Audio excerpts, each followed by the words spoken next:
Today I have the honor to introduce our speaker, Otoniel Silva from Universidade Federal da Paraíba, who was part of the organized team of this webinar for several semesters. And today's talk is on a new formulation of a Ruas conjecture. I kindly ask you to mute your microphones during the presentation. And if you have any questions, you can post in the chat and I will read it at the end. Thank you for being here.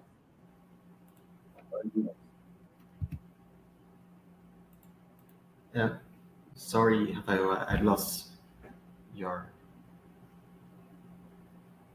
sound. Can we repeat the last part? Thank you. Thank you for being with us, and the floor is yours. You can start. Thank you very much. So, first of all, thank you for the organizing committee for this opportunity. So, today I would like to say some words about a new formulation of Ruas Conjecture. And let's start with this picture. So I will say some words in Portuguese because some parts it's better explained in Portuguese. So because the motion, and but the slides are in English. So when you start my talk, the subject of the talk, I will turn to speaking in English. Bom, essa daqui é a foto da minha defesa. Aqui a gente tem a professora Cidinha, o professor Marcelo, temos aqui o professor Jawad, de branco, e o professor Marcos Pivakovski. O professor Juan Nui Balesteiros também foi da banca, mas ele estava online, e aí acabou que não saiu aqui na foto, mas tinha uma outra foto com ele.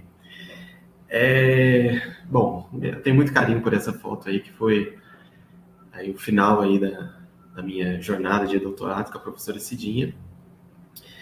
E um pouquinho mais para frente eu volto a fazer aí alguns comentários. Conheci a Cidinha em 2013. Foi assim, um encontro incrível, né? Eu fiquei assim, muito encantado com a pessoa da professora Cidinha. Me apresentou esse IMC inteiro, todo o grupo de singularidades. E assim, eu nem tinha feito nenhuma seleção, eu fui só para conversar com ela sobre a possibilidade, né? Eu estava em Uberlândia ainda, e ela me recebeu assim de braços abertos e, enfim, abriu várias oportunidades aí para trabalhar com ela no ICMC. Bom, enfim, um pouquinho mais para frente eu volto a falar sobre a Cidinha. So let's start with our talk. So I divide my talk in three parts. Actually, 4 parts. So the first part is about very quickly introduction on X-singularity in the context of families of plane curves. It's a very, very well-known subject, but it's just for give an introduction to the subject. And the first part is about a question by Ruas, originally from 1994. And the second part, it's a new formulation for that problem. And in the third part, if you have time, so I will say some words about applications to singularities and beyond. Let's start with Zariski. So Zariski developed a general theory of X-singularity for hypersurface over fields of characteristic zero. So what is the idea of Zariski?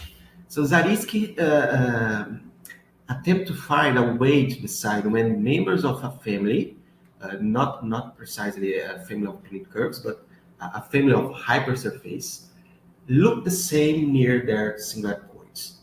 So what you understand by look the same? So it's very, very difficult to say, to precise this notion. So there is a lot of different notions of what is the meaning of look the same. So let's start with some technical words. So the terminology of our subject. And here we have a family of curves, and generally, we consider a generic projection P from our family of hypersurface. So the pre-image of 0 in the neighborhood of C, we call spatial fiber of the family. And for the generic value T, we call the generic fiber of the family. So this example is something that does not seem to be X-singular. So a X-singular family, it's something like this. Yes, this is an X-singular family looks like this one. This is precisely what I can say. So, of course, there are some notions of the X-singularity. What I mean by look the same. So the fibers look the same. So the first one is the classical notions of topological triviality. The next one is about weak X-singularity. And the next one is about bi-Lipschitz X-singularity. So in the case of family of plane curves, we know that bi-Lipschitz X-singularity implies weak X-singularity. And now in the case, in the case of plane curves, or generally in the case of space curves, within X-singularity implies topological triviality. Okay, let's continue. So let's see some words about topological triviality. What's the meaning of topological triviality? So we say that family P from X to T, it's topological trivial if there is a homomorphism from X to the product of the spatial fiber times T, such that I can see X0 times T as a family of plane curves, or a family of fibers. So this the meaning of this phrase, this sentence, is that diagram is commutative. So topological triviality, the question is, can I find a homomorphism that sends this surface X in this product? So this is the question, okay? In our case, we can add a hypothesis on this homomorphism, and the hypothesis is now if addition H is a bi-Lipschitz homomorphism with respect to the outer metric, then we say that P from X to T is bi-Lipschitz X-singular. So if we add this hypothesis, so now we have the notion of bi-Lipschitz X-singularity. Just to ask that H is a bi-Lipschitz homomorphism. Okay, let's continue. So the third notion is about Whitney X-singularity. This is very, very classical notion. So it's related with the Whitney conditions. So we say that P from X to T is Whitney X-singular. So here I'm thinking about family of plane curves. If F minus T, which is the singular set, comma T, satisfies the classical Whitney B conditions at 0. So let's recall the B condition. The B condition says precisely that we take a sequence of points X in the small strata, and we take another sequence of points in the big strata, and we consider a sequence of sequence. So we have here several sequence, and this sequence converges to this one, this sequence right here in the middle. And the classical B condition says that if these limits of sequence exist, then this line should be in this tangent plane in blue right here, which is in particular the limit of tangent planes of the sequence Yn. Okay. So for the fundamental plane curves, we have more. We have equivalence. So these three notions are equivalent. And the proof the proof of this fact is very, we don't know precisely what mathematicians are responsible for the proof. So it's a theme for another talk. I talk with Edson Sampaio, and there is it's not precisely what is the father of this proof. Okay. So at this point, just looking for these equivalence for plane curves, Cedinha made a question in 1994, and the question by Cedinha is in the setting of finitely determinate map terms from C2 to C3. So what is a finitely determinate map term? If you work with classification, finitely determinate map terms, it's a very natural object. But here, I would like to use Matter-Gaffin criterion to describe this class of map terms. And the Matter-Gaffin criterion says that F is finitely determinate if outside the orange, the only singularities of my surface in the image of F are transversal double points. So there is a neighborhood in the source minus the orange, such that F is stable. Okay. Here we have a very, very nice object, very important object, which is the double point curve. So the double point curve, it's a curve which sends 2 points in another point here in the image. Okay, the very geometrical object. Some examples of finitely determinate map term. It's a very, very simple one, the singularity C3 of Mondelis. And here we have two kinds of double points. Here it's a pair of blue lines, which blue in a parabola, like a parabola in this surface. And here it's a red one, which it's a fold. So it's a point in the DF1 glues with another point in the DF1. And this is the image of the DF1. Okay, this is another one. I will say some words about this example later. So I will skip here just to illustrate the notion of finitely determinate map term. Okay, so in 1989, Marar in Nueva Balesteros, and later Nueva Balesteros, Penaforte Sanchez, and Marar present the following result. It is possible to give a suitable analytic structure for the double point curve df of f, such that f is finitely determinate if and only if the middle number of the df is finite. So this variant is also called Mond number of f. Okay.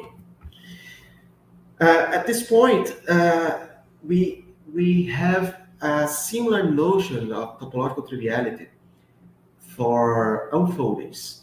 So I take an unfolding, a one-parameter unfolder of my map term F from C2 to C3, and this one-parameter unfolding is topological singular or topological trivial if there exists germs of homomorphism G and H, capital G and capital H, such that these homomorphisms are one-parameter folds of the identity map terms from n space to n plus 1 space. Sorry, here's a mistake. 2 space to 3 space. So what is the question? What is the conjecture by Ruas? So it is true that F is topological trivial if and only if dF, so the family of double point curves of the unfolding, which is a family of plane curves, Is topological trivial? So it's a very nice question. And more precisely, in 1994, Cidinha made this question, so presented this question. And a few years later, this question give an update. So now the question, we can make another extension of this question. So here we consider one parameter folder F from C2 times C to C3 times C, and the following statements are equivalent. The Miller number of the F is constant along the parameter space, if only if F is topological trivial, if only if F is Witten X-singular, if only if F is bi-Lipschitz X-singular. So this is in spirit in the case of plane curves, okay? And several works try to prove this conjecture. The first one is given by Cidinha, Roberto Cadejas Pedregal, Kevin Houston. It's a preprint in Archives and published paper. In 2008, Fernandes de Bobadilla and Pereira present a proof for the equivalence between A and B. In 2012, Nuno Ballesteros and Tomazella tried to prove another version for families of map germs, families of germs between curves. Cidinha, again in 2013, presented another proof of the equivalence from A, B, and in general, the equivalence of A in C, A in D. However, that preprint, it's a published paper, so the proof in that paper from Cidinha, it's not good. And the last one is given by Marari and Ballesteros that tried to prove the conjecture in Croc 1, but without success. Okay. So, in 2012,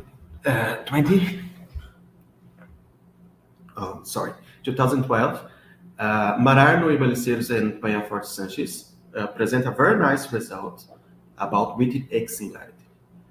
They show that F is Witten X-singular if and only if the middle number of the double point curve and the middle number of the transversal slice of the image of the map germ are constant. So the transverse slice, we take the image of the map germ and you cut this with a genetic hyperplane, and this intersection is a plane curve. So we can calculate that middle number, and it's this invariant is well defined, provided that the plane H is genetic.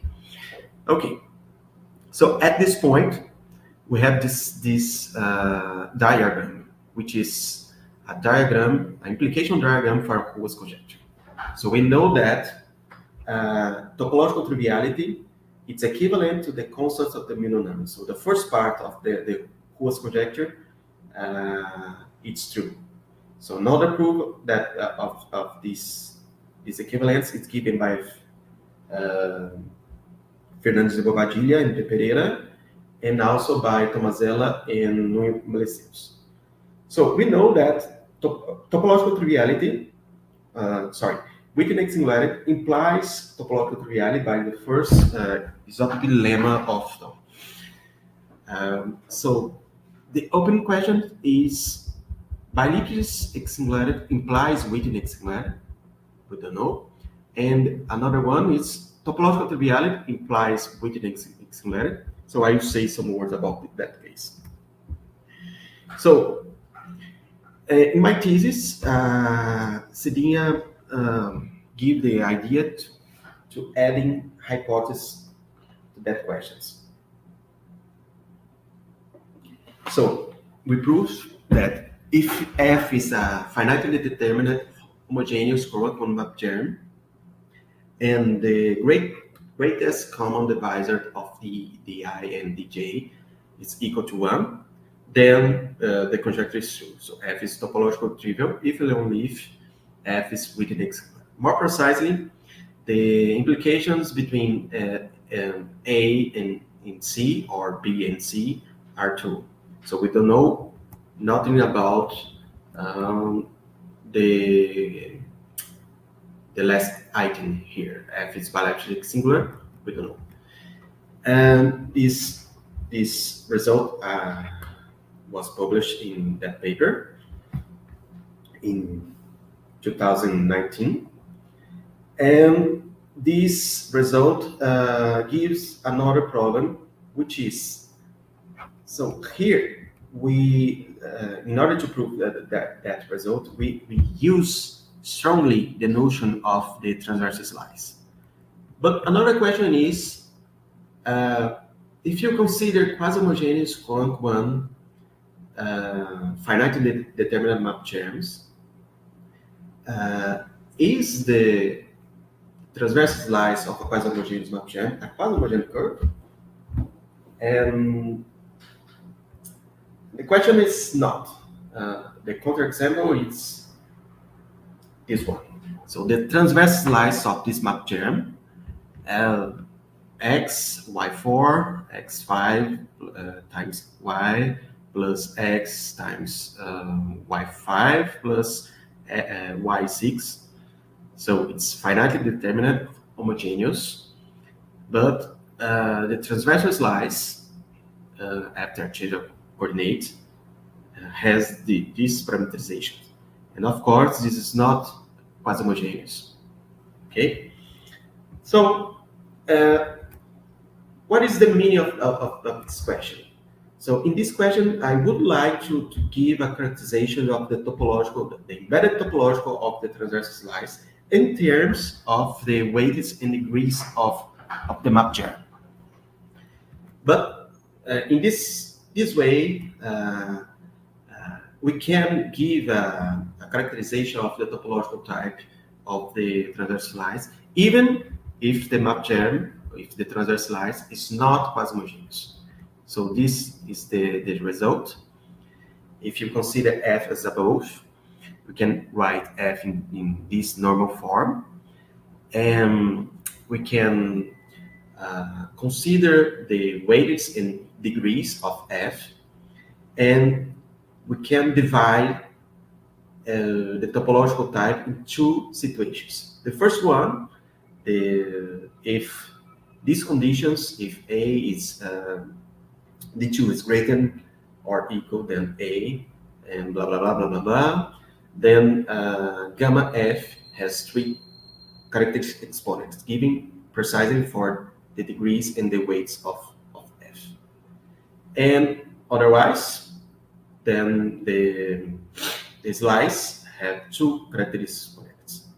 This is a very nice result. It's also published in very recently, in 2024.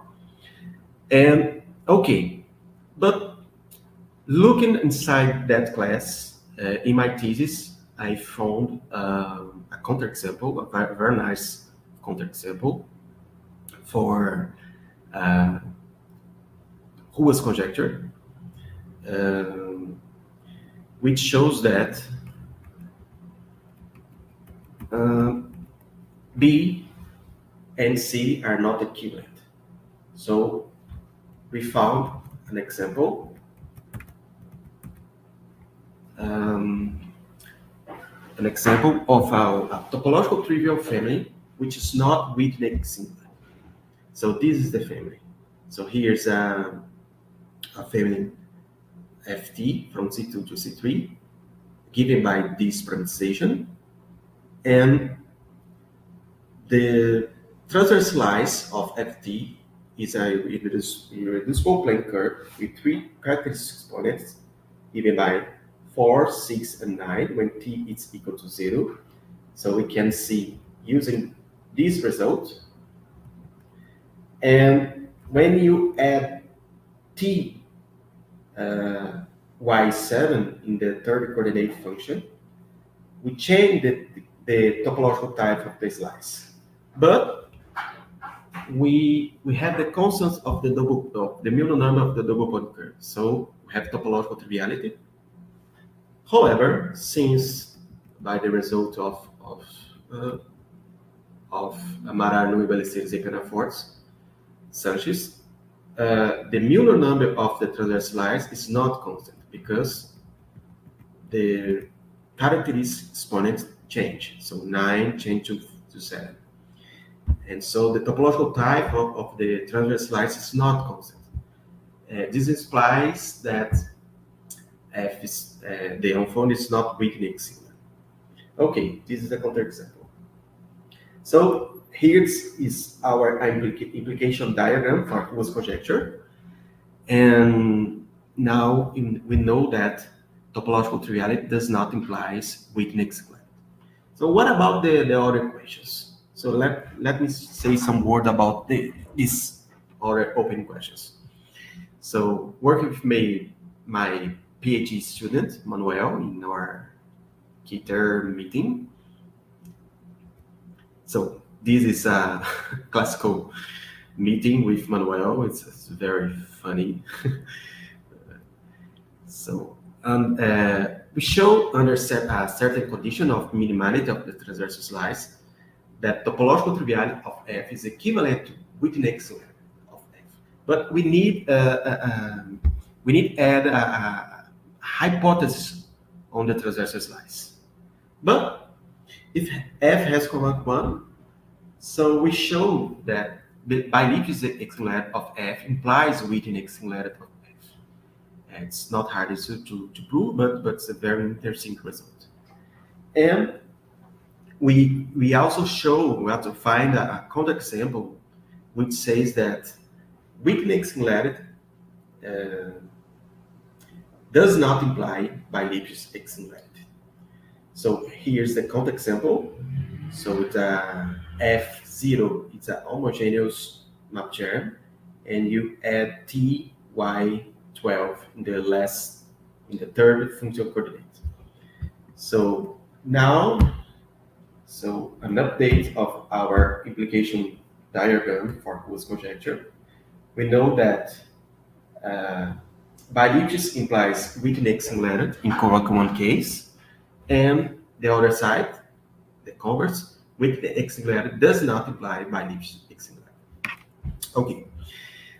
So thinking about this, working with Manuel, my PhD student, and here I forgot. See, this one is Milena, is my former PhD student, and we propose a new formulation of Ruas conjecture. So okay, we know that weak-Nick singularity, it's not given. It's not the characterization of weak-Nick singularity. It's not given by the constants of the Milnor number of the double point curve in the source, but we can investigate. We can ask. We can thinking in another plane curve in the source, which I will call WT, and we can think that the constant of the Milnor number of this new plane curve is sufficient to give the characterization of weak-Nick singularity, and the same idea to bi-Lipschitz singularity. So here, the new formulation asks if you can find new families of plane curves in the source, such that this kind of questions has a positive answers. Okay. So the first question about weak-Nick singularity has a positive answer, and here's the answer. We can consider the double point curve df union with the pre-image of the transversal slice. So here's the transversal slice, this yellow curve in the source. We can take the pre-image of the transversal slice this is yellow curve in the source, and you take the union with the double point curve. So this curve is W of F, and we prove that the Miller number of W of F it's equal to the Miller number of EF plus the Miller number of the image of the transversal slice plus 4 times the multiplicity of the image of the double point curve minus 1. And with this lemma, we can give this theorem. It's another characterization of Riedenich singularity. So F is Riedenich singular if and only if the Miller number of WFT is constant. So this given a positive answer to the characterization of Riedenich singularity in terms of the Miller number of point curves. So here I remark Cedinha in Ruas Conjecture, original Ruas Conjecture. The branches of the double curve, W curve, is given by the branches of EF and the branches of the gamma tilde of F, the pre-image of the transversal slice. So it's almost true. So Cedinha was close to give the precise curve.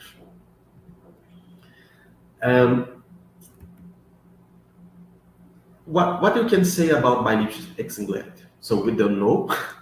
So at this point, I need the help of the people of Ceará. We have a very nice team on Lipschitz geometry in Ceará, so I need help. So what you can say about Ruas conjecture? So the formulation, the precise formulation is this one.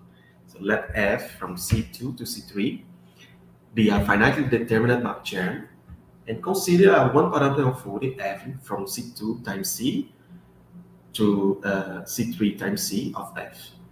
Then one can associate to F, this unfolded capital F, a family of point curves NT, for which by Lipschitz singularity of F is equivalent to the constant of the Miller number of NT along the parameter space. So this is our new formulation of Ruas conjecture. And here is another result of my PhD student. And it's very nice because the reference in the paper is Silva and Silva Jr. So it's very nice. And Silva is me and Silva Jr. is Manuel. So let F from C2 to C3 be a finitely determinate map germ, quasi-homogeneous and one compact germs. If F is topological trivial one parameter unfolding, then F is equimultiply. So it's a very nice result related with Zariski-Lipschitz conjecture. The reference for that result it's in archive. It's this one right here. Very recently results.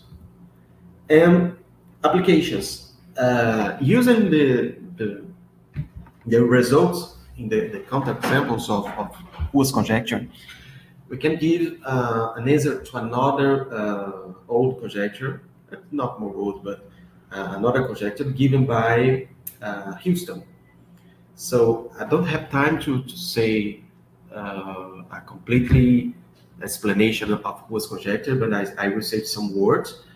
Ruas conjectures, rugally speaking, if F is finitely determinate map germ from Cn to Cn plus 1, and it has Cohen 1, then the Ruas conjecture says that Riedenich singularity of F is the characterization of Riedenich singularity of F. It's given by the concept of a sequence of image minimum number in the target. So in the target, there is a notion of the image minimum number, and when you have Cohen 1, we can cut the image with a generic hyperplane, and so we can see the image of this curve, the intersection of the hyperplane with the image of my map germ as another hypersurface in that plane, that generic plane. So we can define another image minimum number of the intersection. And this process gives a sequence of image minor number. So the conjecture of Houston says that if the sequence of image minor number is constant, then F is weak singular.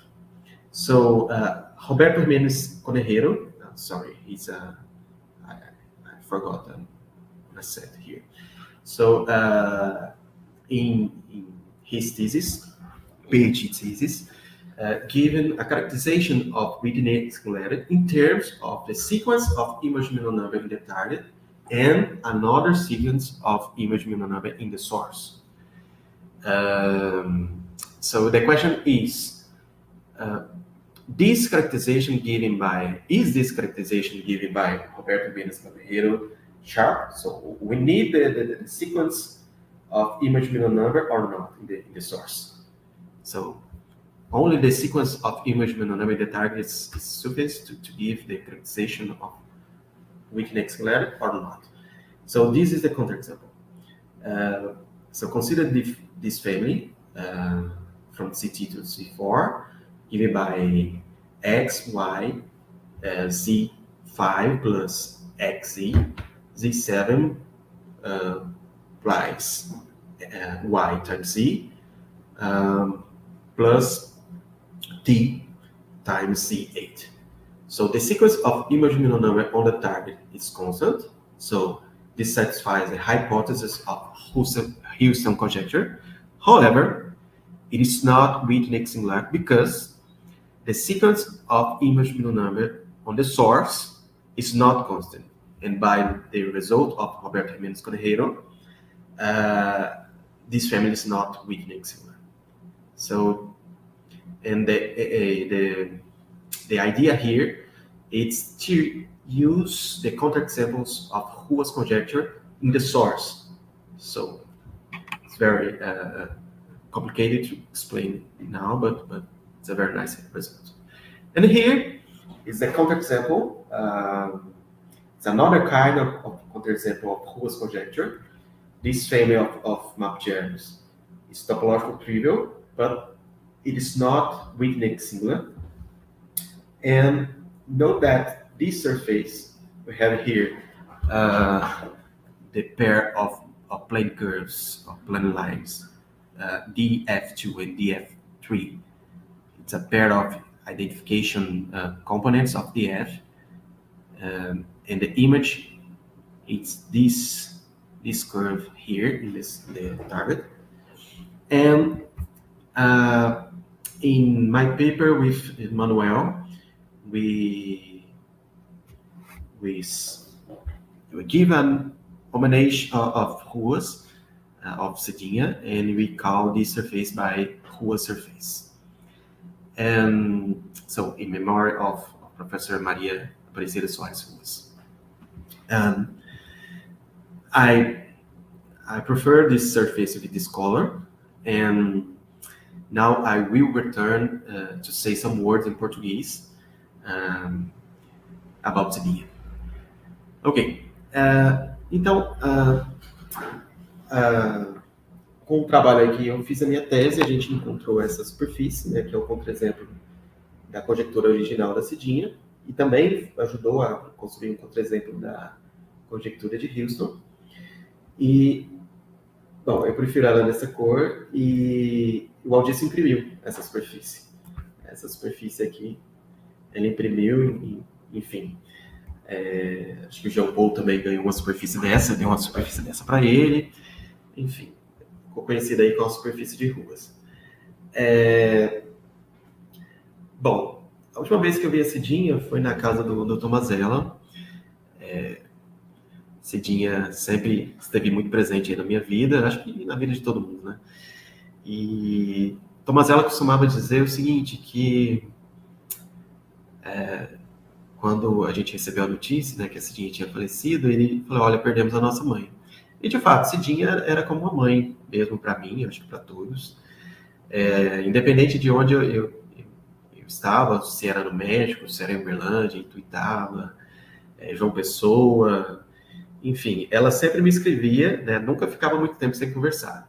ela sempre me escrevia perguntando como é que eu estava, às vezes tirava uma dúvida de matemática, às vezes perguntava sobre a família, às vezes sobre um convite para dar uma palestra. Então, assim, era sempre um contato muito próximo, né? E isso daí foi em janeiro desse ano, e foi lá na casa da Tomazella, né? A gente foi jantar lá e a Cidinha também, né? E foi bem legal.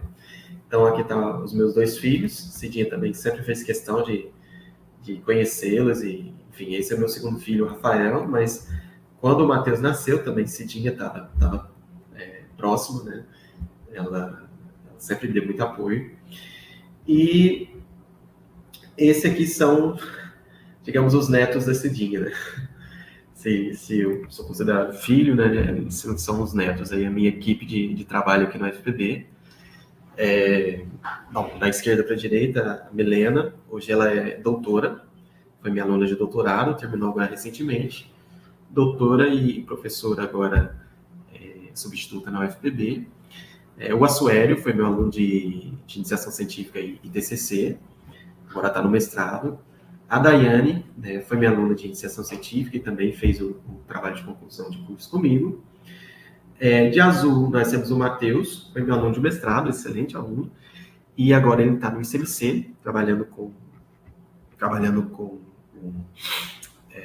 o Raimundo. E meu aluno, Manuel, que está trabalhando comigo, meu aluno de doutorado atual, está aí no seu 2º ano de doutorado. E assim, eu fico muito feliz, né? Eu acho que Cidinha, eu mandei essa foto para ela, essa foto foi da defesa do Matheus. E ela ficou muito feliz, assim, acho que ela sempre fez isso, né? De tentar conectar as pessoas, né? Eu gostei muito da palestra que a Thaís deu lá em Fortaleza, que a Cidinha sempre foi a pessoa que junta pessoas. E uma última história que eu queria contar da Cidinha, que é uma coisa que eu acho que eu nunca comentei com ninguém, eu comecei com a minha foto, né, a foto da minha defesa, né? Então, assim, vários momentos do meu doutorado eu tive dificuldade, e esse dia sempre me deu forças, né?